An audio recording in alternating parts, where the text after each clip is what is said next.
Good evening. Welcome to another Mothman-podcast. Tonight we're still going to be staying in the NASA files of unexplained files.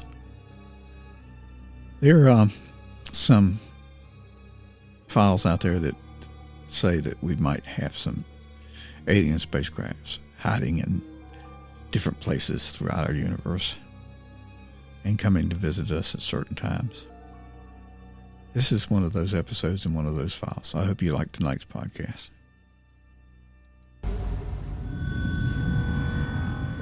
April 2016. NASA's pioneering New Horizons probe reaches the Kuiper Belt, a dark, distant region of space at the edge of our solar system.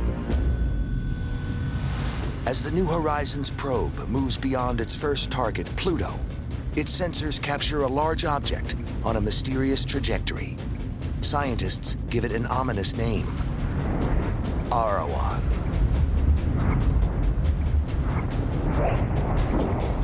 Arawan is named after the Celtic god of death, war, terror, revenge. Not a pleasant person, as you can well imagine.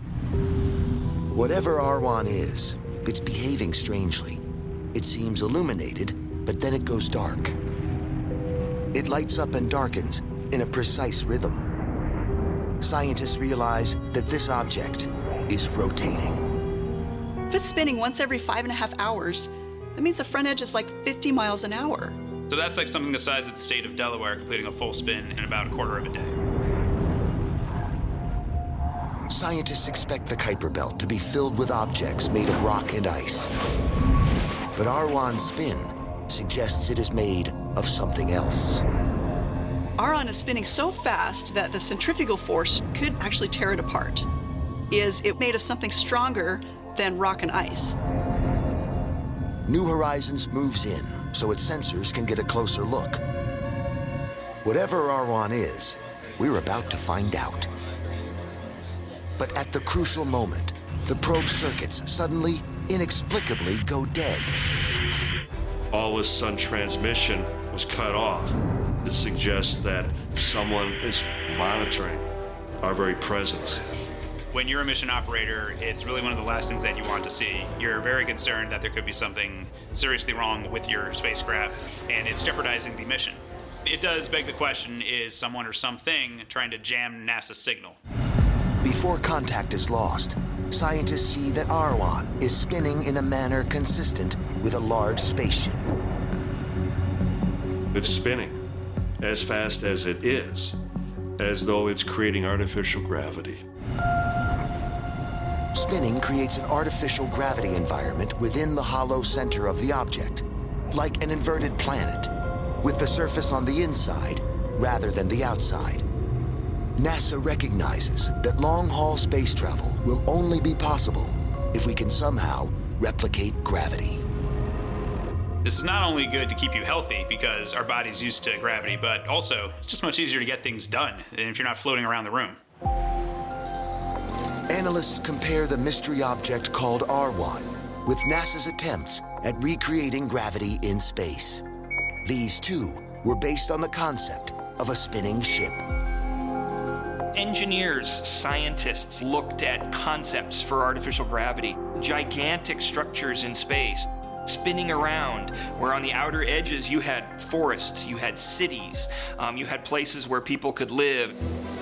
In the 1960s, NASA begins ground-based experiments on artificial gravity, building a huge research facility at Langley. Its centerpiece is a space station-scale spinning rig designed for human guinea pigs.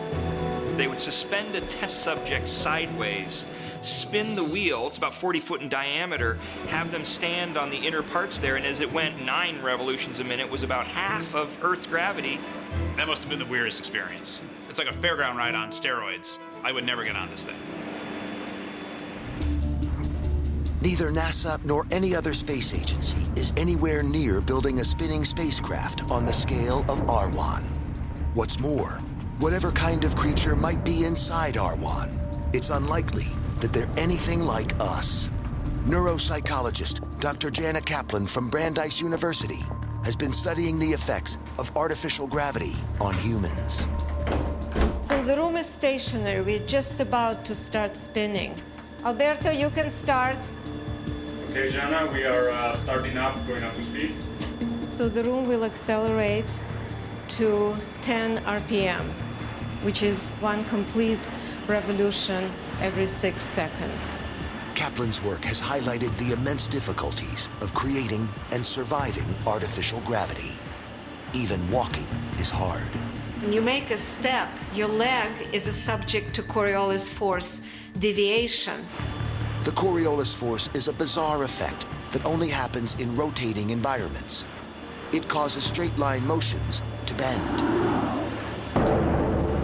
And it's not the only problem humans would face in a spinning craft. We experience motion sickness. There's confusion. The person is, for all practical purposes, dysfunctional. I would estimate we maybe have 10 more minutes. I feel kind of a cold sweat. I can see the progression of the symptoms. The sweat is now over my whole body. There's a fine line between how much spinning the human body can tolerate. You start spinning too fast, you're gonna start blowing chunks. In space, that can be disastrous. It'll spread around and contaminate the air that you breathe and can cause short circuits in your electronics. It can be extremely dangerous. Humans are some way off mastering artificial gravity. And indeed, although R1's 50-mile-an-hour surface spin is fast enough to create gravity, it's not enough gravity for human passengers. If R1 is some kind of craft, it's manned by beings who are nothing like us. The question is, what are they doing there? If Iran is a spacecraft, why is it spinning so slowly? Could it be that what is living on it is not human-like?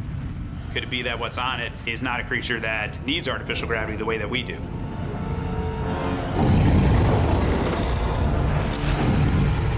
Alien beings able to operate in a gravity environment as low as this would look very different to us.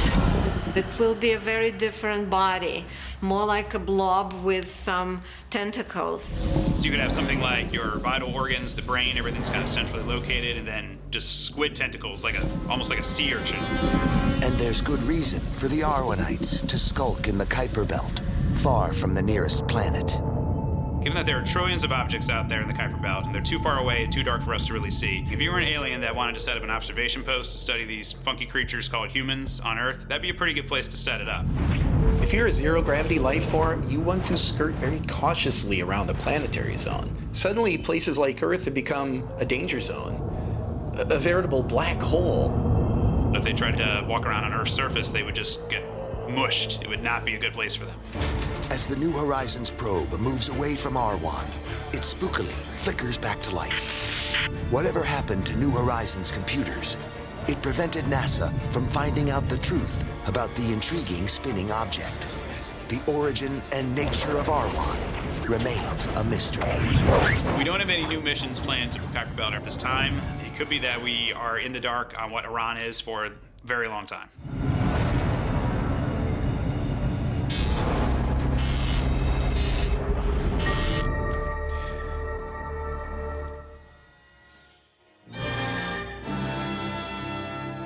I hope you liked tonight's episode.